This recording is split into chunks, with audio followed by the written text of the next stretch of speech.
जनाब अख्तरुल ईमान साहब का हम इस्तेकबाल करते हैं। नारे तकबीर, नारे की गूंज एक साथ आना चाहिए, बाआवाज़ बुलंद आना चाहिए। ये शख्सियत आपके लिए आई है। नारे तकबीर, नारे तकबीर, नारे तकबीर। बारिश से रज़ादुल नवाज़ी, बारिश से रज़ादुल नवाज़ी, अम्माम अख्तरुल ईमान साहब।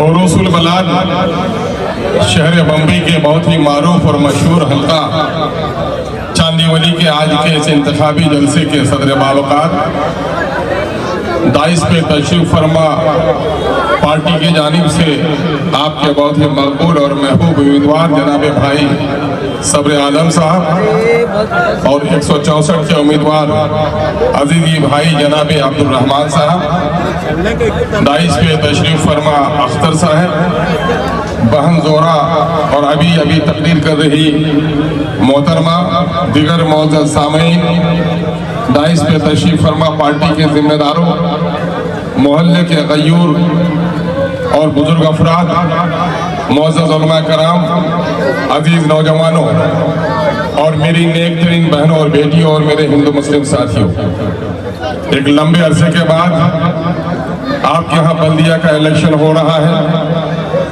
और बहुत ही जोश और जज्बे के साथ आप अपने नुमाइंदे के इंतखाब के लिए इस वक्त परेशान हैं। इस मुल्क में जो हमारा प्यारा वतन हिंदुस्तान है एक जमहूरी मुल्क है और जमहूरियत की इमारत 4 सुतून पे खड़ी है। सबसे बड़ा सुतून और अहम सुतून अदलिया का है, दूसरा सुतून इनका कानून साजिया का है, तीसरा एडमिनिस्ट्रेशन या इंतजामिया का है और चौथा सुतून जो है वो आपका मीडिया का है। गैरतमंद मुसलमानों और दलितों, जरा दिल पर हाथ रखकर सोचो, ये प्यारा वतन हिंदुस्तान जिसकी आलीशान कदीम इमारतें चीख चीख कर गवाही दे रही है, लाल किला के वो सुर्ख पत्थर हो या फिर ताजमहल के वो चमकते हुए सफेद पत्थर, अगर खुदा उनको जबान दे दे तो पुकार पुकार कर यही कहे कि गयूर मुसलमानों तुम्हें क्या हो गया है, तुम्हारे आबा और अजदाद की तादाद तो तुमसे भी कम थी, लेकिन तुम इस मुल्क का सुल्तान बने हुए थे, बादशाह बने हुए थे। आज क्या हो गया है कि तुम हर जगह रांदे दरगाह हो गए हो, जो चाहता है तुम्हें ठोकर लगा देता है, तुम्हारी टोपी उछाल देता है, तुम्हारी मस्जिदों के सामने में कल जो मिन्नतें करते थे आज पत्थर लेकर तुम्हारे मस्जिदों पे वो फेंक रहा है। ये मुकाम गैरत है और मुकाम एहतसाब है कि हमें इस एतबार से सोचना चाहिए कि हमने क्या खोया और क्या पाया है। यकीन जानिए हमारे खोने पाने का एहतसाब जिस दिन हम कर लेंगे, हमारी जो दुर्गत आज है, जो हमारी हैसियत लोगों ने आज गर्द गुबार की तरह कर दी है, यकीनन है कि हमारी तकदीर बदल सकती है और तारीख बदल सकती है। काम तो बहुत सारे करने हैं, अखलाक व किरदार में हमें आगे आना है, हमें अपने ईमान व आमाल दुरुस्त करने हैं, उसके बगैर तो हम मुसलमान कहने के भी लायक नहीं हैं। और ये वतन जो प्यारा हिंदुस्तान है, इसके आईन ने हमें बराबरी का हक दिया है, हम किसी के सामने में गर्दन झुका के रहने वाले हैं। चूंकि हम दो हैसियतों से मुमताज हैं, एक तो ये है कि अल्लाह तबारक व तआला ने हमें उस मुल्क में फिक्री और ईमानी एतबार से मुमताज बनाया है, इसलिए हम एहसास कमतरी से का शिकार होने वाले नहीं हैं। तारीख की नजरों ने वो दौर देखा है हमारा, हमने हामान का और फिरौन का मुकाबला किया है, हमने नमरूद का मुकाबला किया है। वक्त के नमरूद का भी मुकाबला करने के लिए हमें आज इब्राहिमी कुव्वत और मूसवी ताकत पैदा करनी पड़ेगी। उसके लिए जरूरी है कि अपने सफों के दरार को खत्म करने पड़ेंगे। आखिर इस बस्ती में रहते हो, अरब की सेहरा के लोग यहीं से सवार होकर जाते हैं, अरब से पहले ईमान की दावत भी इसी हल्के में आई। लेकिन गैरत मुसलमानों, ये मुल्क सेकुलर है। जितना हिंदुओं का है उतना सिखों का है, जितना ईसाइयों का है उतना दलितों का है, जितना गोरों का है उतना कालों का है। लेकिन क्या वजह है कि आज कुछ लोगों के इबादत खाने में लाउड स्पीकर से आवाज निकल रही है और इस कायनात के खालिक और मालिक का नाम भी लाउड स्पीकर पर देने की इजाजत नहीं है। कभी गौर किया किस चीज ने आपको यहाँ पर पहुंचाया? बादशाह का जो अजीज होता है वो मुल्क में इज्जत वाला हो जाता है, और रब्बे कायनात का नाम जो बुलंद करने वाला हो उसकी ये दुर्गत हो। जरा एहतसाब करने की जरूरत है कि हमने अपने दरमियान में बहुत सारी खामियां पैदा कर ली। ये बात नहीं है कि उन चीजों के ऊपर जरा तस्करा किया जाए, लेकिन हाँ, यह वक्त का अहम तरीन फरीजा है कि इस मुल्क में अल्लाह तबारक तआला ने अब भी आप पर रहम किया है कि आप इस मुल्क में वोट की ताकत से अदालत का जज नहीं चुन सकते। इस मुल्क में वोट की ताकत से ऑफिस का कोई चपरासी भी नहीं चुन सकता। वोट की ताकत से कोई मीडिया हाउस भी कायम नहीं कर सकते। उसके लिए अक्ल, हिकमत, जहानत, सब चीज की जरूरत है। लेकिन वोट की ताकत ऐसी ताकत है जिसके जरिए से अपने पसंद के नुमाइंदे को आप चुन सकते हैं। लेकिन अफसोस कि कहीं मसलकी इख्तलाफात, कहीं जात पात की तफरीक और कहीं सिक्कों से दोस्ती, रिश्वत की बुनियाद पर हम अपने फैसले अदलते बदलते रहते हैं। यही वजह है कि हमने अपने वकार को आज मजरूह कर दिया है। हम आपको दावत गौर व फिक्र देने के लिए आए हैं कि हिंदुस्तान की सरजमीन का ये शहर जिसे वरूसुल बलाद और फाइनेंशियल कैपिटल कहा जाता है, इसके मुसलमानों की मदद से हिंदुस्तान के बहुत सारे अंधेरी बस्तियों में चिराग रोशन होते हैं, बहुत सारे मकातिब चलते हैं, बहुत सारे मदारिस चलते हैं। बम्बई के लोगों, ये इलेक्शन पार्लियामेंट असेंबली का नहीं है, लेकिन पूरे हिंदुस्तान की नजर यहाँ पर जमी हुई है कि अब की बार आप क्या फैसला करने जा रहे हैं। एक लंबे अरसे के बाद मैं अक्सर ये कहता हूँ, अब माफ करें मेरी बहनें, मैं तमसीलन कहता हूँ कि अगर किसी बहन की शादी के 10 साल 12 साल हो जाए, आगोश में कोई बच्चा न हो तो अड़ोसन और पड़ोसन के बच्चे को गोद में, और कभी कभी वो बिल्ली के बच्चों को बड़े बड़े महलों में रहने वाली खवातीन बच्चों को लोग दूध मसाला 12 बरस के बाद में अगर अल्लाह तबारक तआला एक कालोटा भी बच्चा देंगे तो उसकी पेशानी चूमेगी कि नहीं? तो यह काला का बच्चा नहीं बल्कि 70 सालों के दरमियान में मुस्लिम बाज हो गई थी। कोई ऐसा के बाद जो पूरी कौम को खड़ा कर सके, पूरे कौम की दर्द को आवाज बन सके, अल्लाह ने हम पर रहम किया और जनाब बैरिस्टर असदुद्दीन अवैसी की शक्ल में हमें एक ऐसा नेता मिला है जो पूरे हिंदुस्तान में आज गरीबों की, दलितों की, मजलूमों की आवाज बन रहा है। क्या वो 5 औरत तो अपने काले कलोटे बच्चे की पेशानी को चूमेगी? मुसलमानों गैरत नहीं आई क्या? भी दूसरे लीडरों के पीछे तुम चल रहे हो?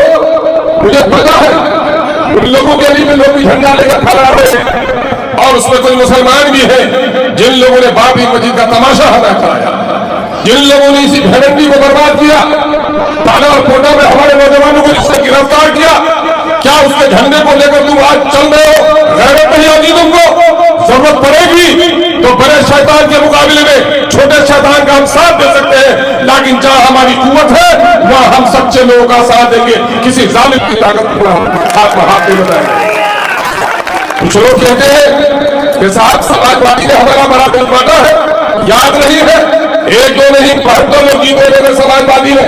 जब मुजफ्फरपुर में बहनें चीख रही थी, चिल्ला रही थी, ये समाजवादी के लीडर ना जो तमाशा देख रहे थे, बहनों की गैरत में शर्म नहीं आई थी। ऐसे बेशर्मों और बेगैरतों के दरमियान में हम अपने वोट को बिखरने देंगे? आज मुसलमानों क्या हो गया है नहीं देखते हो? आज मोहल्ले में तुम्हारे सड़कें नहीं बन रही है, नालियां नहीं बन रही है, बिजली रोशनी का मुकम्मल इंतजाम नहीं हो पाता, और यही मोहल्ला है, यही हल्का है जहां सड़कें बनी हुई है तोड़कर बनाई जाती, नाली पर नालियां बनाई जा रही है। आपके साथ क्या किया जा रहा है? एक छज्जी कोई बढ़ाए तो फौरन दलाली होने लगती है और पैसा की वसूली होने लगती है। दादागिरी होने लगती है, अपने खून और पसीने की कमाई से आशियाना भी बनाता है, तो दादागिरी को बगैर रकम दिए हुए तुमको कोई निजात नहीं मिल पाती है।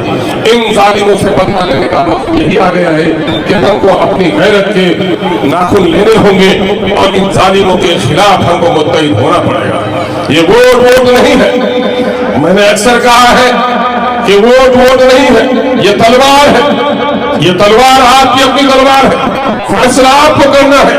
तलवार किनके हाथ में देनी है? लूले के हाथ में तलवार लोगे, तलवार भी कर चली जाएगी। अगर किसी जालिम के हाथ तलवार लोगे तो तलवार भी तुम्हारी होगी, गर्दनें भी काटी तुम्हारी जाएंगी। और किसी ईमानदार को, किसी समझदार को, किसी बहादुर को तलवार लोगे तो तुम्हारी तलवार से तुम्हारी इज्जत और आबरू की रखवाली करने का काम करेगा।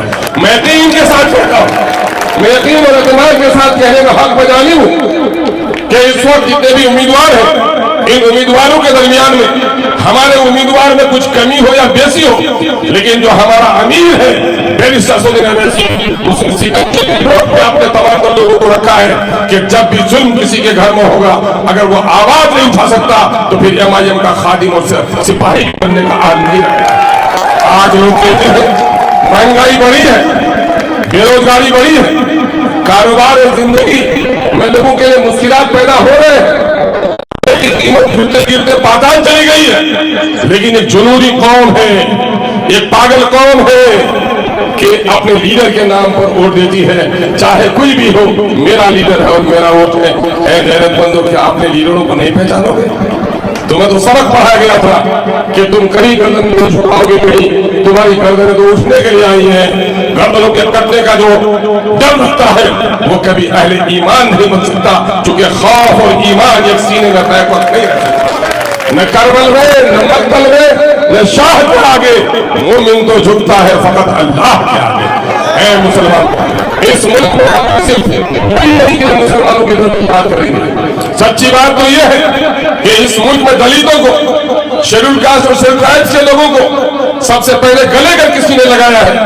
तकरीब इंसानियत का अगर पैगाम दिया है, मानवता का संदेश दिया है, उन दलितों को इंसान होने का किसी ने यकीन दिलाया है, तो हमारे आबा अजदाद ने दिलाने का काम किया है। आज भी उन पर जुल्म होगा तो सबसे पहले हम आवाज उठाना हमारी जिम्मेदारी है। इसलिए इस मुल्क में आप वकार के साथ रहेंगे या बेवकती की जिंदगी गुजारेंगे, इस बात की परवाह न करो कि मैं हारूंगा या जीतूंगा। हार और जीत की परवाह अगर ईमान नहीं करते तो उनके दोनों हाथों में लड्डू दिया है, खट गए, शहीद हो गए, जीत गए तो गाजी बन गए। और आज से पहले, आज 1970-71 के दरमियान में, उस जमाने में बीजेपी नहीं थी, जनसंघ थी, और जनसंघ के लोग डरे डरे रहते रहे। जनसंघी को वोट देने वाला भी डर से नहीं बोलता। एक चौराहे पे पालतू की दुकानदार था, उसने जनसंघी ने कहा, उसके पड़ोस ने कहा कांग्रेस को वोट दे गया, तो सीना चौड़ा करके बोल रहा था सरकार मेरी बनने जा रही है।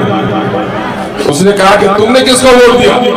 कहा कि मैंने वही अपना दिया छाप को दिया, जनसंघ को दिया। कहा कि तेरा नेता कभी जीतेगा क्या? वो तो गढ़े में वोट डाल के तुम आए। सुन लो उस पार्चन वाले की गुफ्तगू। उसने क्या कहा, साहब अगर गढ़ा है तो हर साल 2-4 टुकड़ी मिट्टी डालेंगे तभी तो गढ़ा बढ़ेगा। और आज देख लो कि 1970 में जो गढ़ा था आज वह हिमालय पहाड़ बन गया है। और लाल किला के फसील पर बैठे वालों, तुम नफा और नुकसान का हिसाब करते हो। ये कह दो कि मेरा लीडर असदुद्दीन अवैसी है, उसका जो फैसला होगा हमको मिन्न कबूल होगा। ये जमात जिस दिन इमामत को तुम तस्लीम कर लोगे उस दिन इस हिंदुस्तान में तुम्हारी और हमारी तारीख बदल जाएगी। इसलिए हम आपके सामने में आए हैं, एक कलावार दरख्त जो आज पूरे हिंदुस्तान में साया फलक है। जुल्म की बिजली जहां भी गिरे, जुल्म की आंधी जहां से भी उठे, जुल्म का सूरज कितना भी तपिश हो, अगर कोई साया तलाश करता है तो दिल्ली की तरफ नहीं, मुंबई की तरफ नहीं। सारे लोगों को एक ही तवक्को होती है कि हमारा हैदराबाद का, हमारा ईमान क्या बोलता है। और सारे लोगों की उम्मीदों का मरकज बना हुआ है ये सजरे सायादार। अगर इसकी टहनियों को तरक्की देना चाहते हो इसके और तनावर बनाना चाहते हो, यकीनन है कि हमें इख्तलाफात खत्म करने होंगे। हमें अपने सफों में इत्तेहाद पैदा करना पड़ेगा। और यकीन जानो, इस इलेक्शन से न असेंबली की हुकूमत, न स्टेट की हुकूमत बनने जा रही है, न स्टेट की हुकूमत गिरने जा रही है, न इस इलेक्शन से मरकज की हुकूमत गिरने जा रही है, न बनने जा रही है। लेकिन उसके बावजूद भी जिनके हाथों में हुकूमत है वो किस तरह परेशान है। और परेशान हाल मुसलमानों, ये समझ लो कि अगर तुम वोट देते हो MIM को, यकीनन है कि बैरिस्टर असदुद्दीन अवैसी और अकबरुद्दीन अवैसी के नाम पर जो दरख्त तुम्हारे दरमियान में साया फलन है, उसकी जड़ों को तुम बसते हो। अक्लमंद वही रहा है जो दरख्त साया दे, उसकी जड़ों में पानी डालने का काम करता है, कुल्हाड़ नहीं चलाता है। हम उम्मीद करते हैं कि अब की बार आप एक जाया किए बगैर MIM को देंगे। ये सर साहब के दरमियान में खड़ा है। यहाँ भी बिहार की आबादी के कुछ लोग होंगे, यूपी के लोग हैं, यहाँ महाराष्ट्र के मुकीम लोग हैं। हम लोग 5 जीत कर आए थे 2020 में। जानते हैं क्या हुआ? पूरा सलजला बर्पा हो गया इन बाकी ताकतों के दरमियान। ये क्यों जीत के आ गया? ये हमारे आलिमों को अपनी महफिलों में बैठाना चाहते हैं, हमारी बुर्काबाज बेटियों से भी इलेक्शन के जमाने में कैंपेन कराना चाहते हैं। लेकिन जब अकलियत का कोई फर्क जीत के आता है तो उनको बड़ी बेचैनी हो जाती है और इन जालिमों ने हमें तोड़ने का काम किया। लेकिन अल्लाह का शुक्र है, आपके हवाले से मैं बिहार और सीमांचल की आवाम का शुक्र अदा करता हूँ कि क़यादत क्या चीज होती है। क़यादत उसे महसूस किया है मैं, क़यादत क्या चीज होती है। हमारे बहुत सारे जुम्मन भाई अक्सर ये जुमले MIM के मंच से होते हैं तो बड़ी तकलीफ होती है। क़यादत का एहसास तुमको है?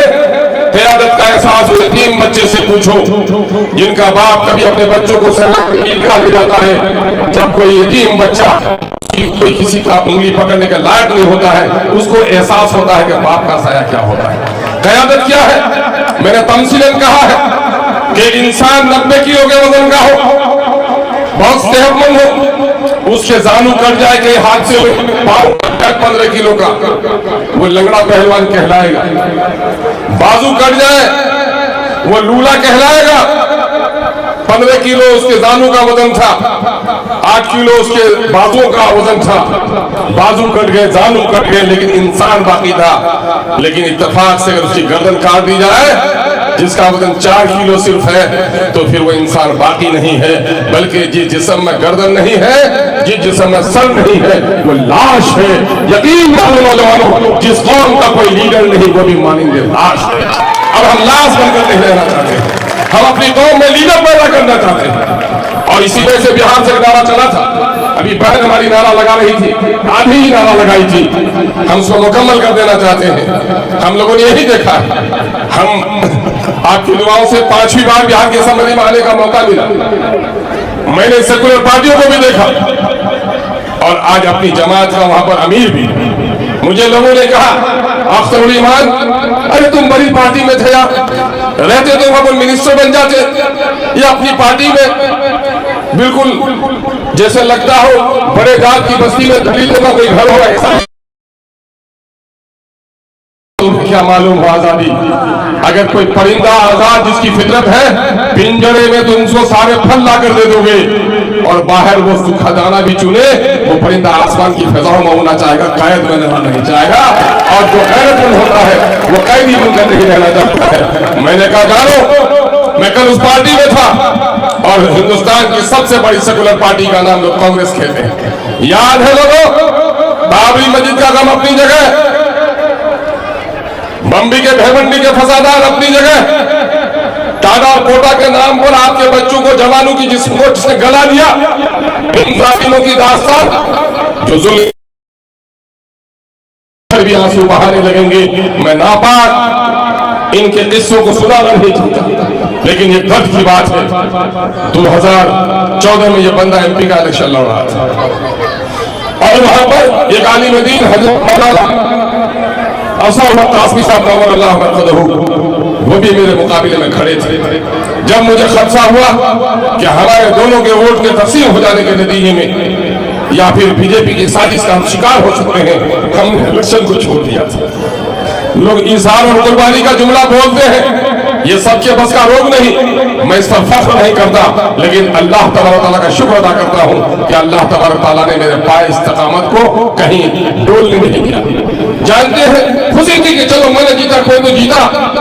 लेकिन जब मामला ये आया, एक मोमिन का ये फरीजा है कि अगर मेरे घर पर कोई कीचड़ भी फेंके हम बर्दाश्त कर लेंगे, मेरे घर में कोई गोबर भी फेंके बर्दाश्त कर लेंगे, मेरी गर्दन को कोई मरोड़े बर्दाश्त कर लेंगे, लेकिन मेरे आलिम की दाढ़ी कोई नोचेगा तो गर्दन कटाकर हम उसकी हिफाजत करेंगे। हम अपने ऊपर कोई बर्दाश्त कर सकते हैं, लेकिन अपनी शरीयत पर हमला बर्दाश्त नहीं कर सकते। मछली पानी के बगैर तो जिंदा रह सकती है, लेकिन मुसलमान शरीयत के बगैर जिंदा नहीं रह सकता, नहीं रह सकता, नहीं रह सकता। शरीयत पे हमला हुआ, तलाक बिल की पेशी हुई, मौलाना असगर कासमी के बयान सुन लो, डबडबाती हुई आंखों में, सोशल मीडिया पर आज भी उनकी शहादत बाकी है। क्या कहा उन्होंने कि जब तलाक बिल की नापाक पेशी हुई थी, मैं जान रहा था कि शरीयत पर हमला है, मैं बोलना चाह रहा था, लेकिन मेरी पार्टी कांग्रेस ने मुझे बोलने की इजाजत नहीं दी। चांदीवली के लोगों, अगर गैरत ईमानी बाकी है तो कांग्रेस के नाम पर जो भी दामन फैलाने आए उनसे शरीयत पर जब हमला हुआ तो पार्लियामेंट में मेरे आलिम को तुमने बोलने नहीं दिया। आज वोट की जरूरत है, तुमको अपनी गली में भी हम बोलने की इजाजत नहीं देंगे। ये करना पड़ेगा। अगर ऐसा नहीं करोगे, रिश्ते निभाओगे, तो फिर तुम्हारी तकदीर और तारीख नहीं बदलेगी। इख्तलाफात हो सकते हैं मशवरे पर, लेकिन मशवरे के बाद जो फैसला हो जाए, हमें तमाम तरह इख्तलाफात को उमर फारूक रज़ियल्लाहु तआला अन्हु ने वजाहत किया आपने कुरान और हदीस की रोशनी में, इस्लाम बगैर जमात के नहीं, और जमात बगैर इमामत के नहीं, और इमामत बगैर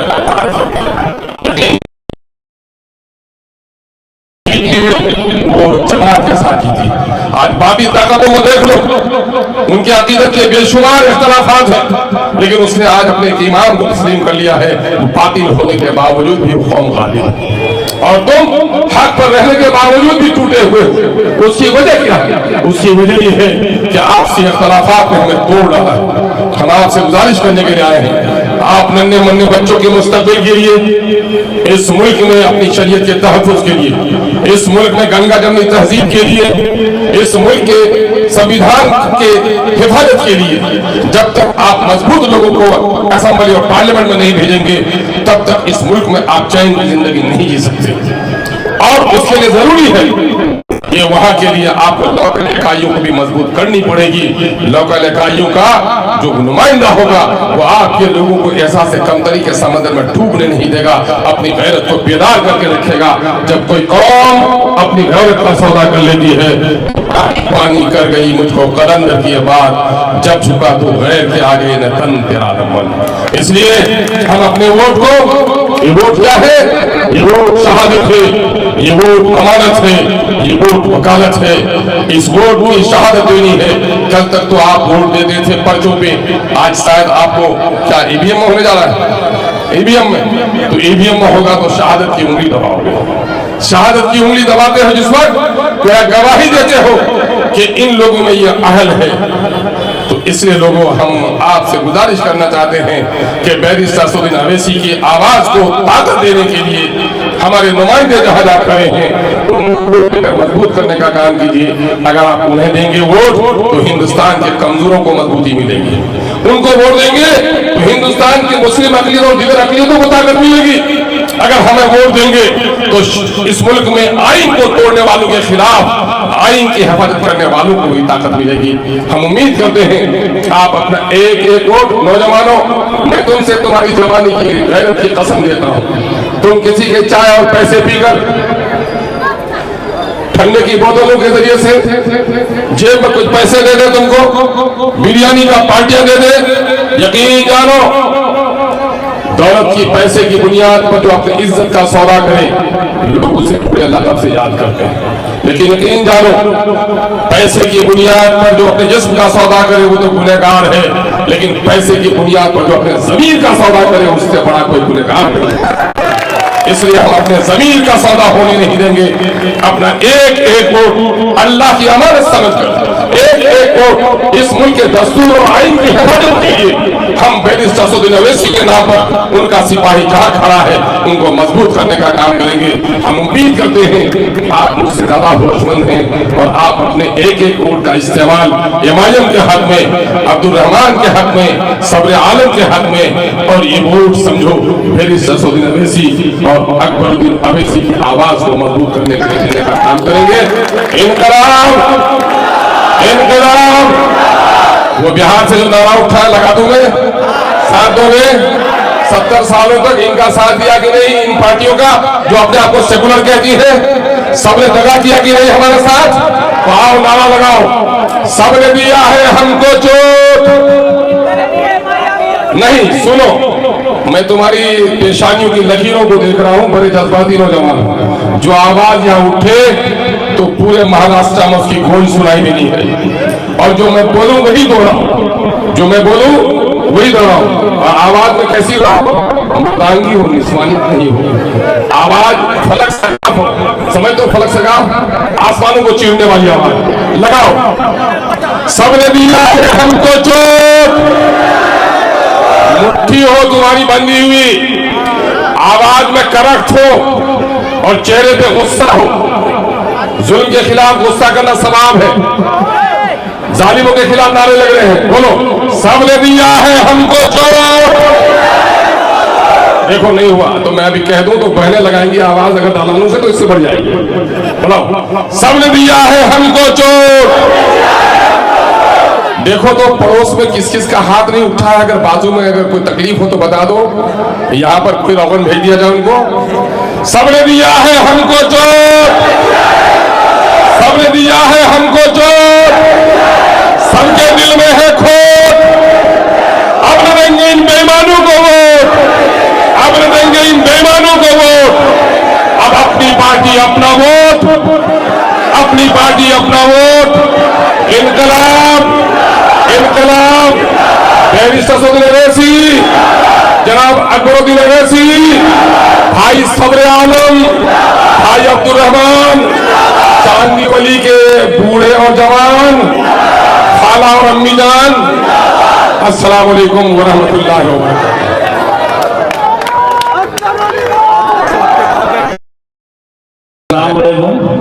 आप यहाँ पर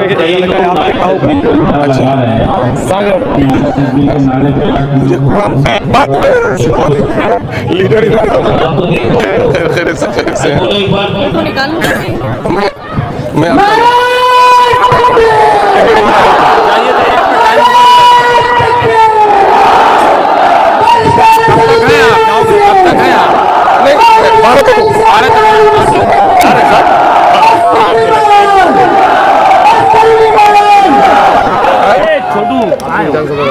मैं मिल लेता हूँ, खैरियत से कहा किए थे, आपको याद है औरंगाबाद से। अच्छा अच्छा वो मैटर हॉस्पिटल वाला।